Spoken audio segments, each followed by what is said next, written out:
भगवान के भरोसे हैं तो हम अपनी तुम्हें बताएं। आज के वो 16-17 वर्ष पहले की बात, हालत ऐसी खराब कि शरीर उठने लायक नहीं, स्वयं पानी लेके पीना है, स्वयं रोटी मांग के खाना है, दवा के लिए पैसे नहीं, एक आदमी हमारे पास नहीं।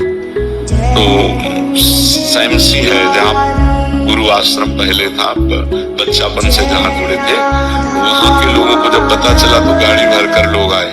उनका हम ऐसी दशा में आपको वृंदावन नहीं रहने देंगे, आप चलिए, हम सब पूरे गांव वाले आपकी सेवा करेंगे, पूरा गांव चंदा लगा के 4 लाख रुपए महीने की दवा चले, आप चिंता न करो।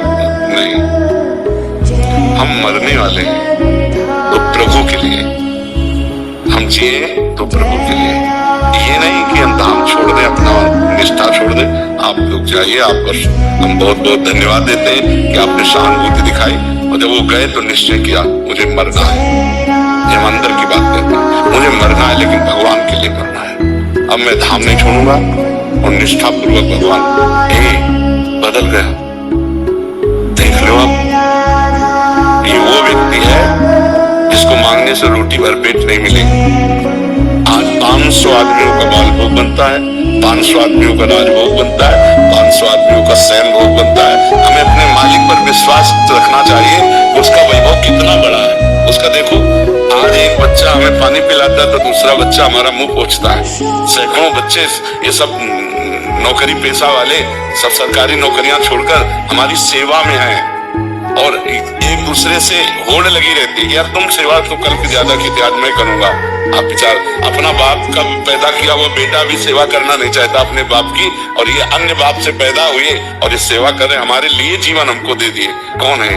भगवान का सारा खेल। तो हमें पहली बात तो ये नहीं सोचना चाहिए कि बुढ़ापे में मेरी सेवा कौन करेगा। जिसके लिए हमने जवानी दी तो वही बुढ़ापे में आएगा। अभी बुढ़ापे में हमारे लड़का बच्चा थोड़ी है, हमारा परिवार थोड़ी है। तो हमको ये संशय तो नहीं करना चाहिए कि हमारा बुढ़ापे में कौन सेवा करेगा। जो भगवान है, सच्चिदानंद है, वो जिसकी शरण में वही देखेगा। और परिवार, संसार, अच्छा मान लो हमारा ब्याह हो गया, पति मर गया, तो फिर हम ऐसे रह गए।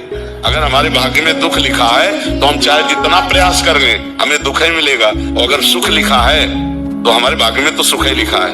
क्यों? क्योंकि भगवान है, हम भगवान के शरण में हैं। विचार करो, जिस गरीब बाबा जी को रोटी मांगने से नहीं मिलती थी, आज रोज या आखिरी दिन डायलिसिस होता है। भरोसो दृढ़ इन चरणन केरो, भरोसो दृढ़ इन चरणन। जब प्रभु के चरणों का हम भरोसा कर लेते हैं तो फिर ये प्रश्न नहीं होना चाहिए कि मेरी वृद्धावस्था में कौन सेवा करेगा। नहीं, ये नहीं सोचना चाहिए। हमने जीवन भगवान को दिया है, अगर वो तड़प तड़प करके मरने का अवसर आएगा तो हम तड़प तड़प कर उन्हीं को पुकारेंगे, राधा राधा, और मर जाएंगे हम उनके लिए। तो उनके लिए जब समर्पित हो गए, अरे पूछो मत, पूरा जगत प्यार कर रहा है, पूरा जगत प्यार कर रहा है। जब प्रभु के लिए मरने के लिए तैयार हुए तो उन्होंने अमर कर दिया।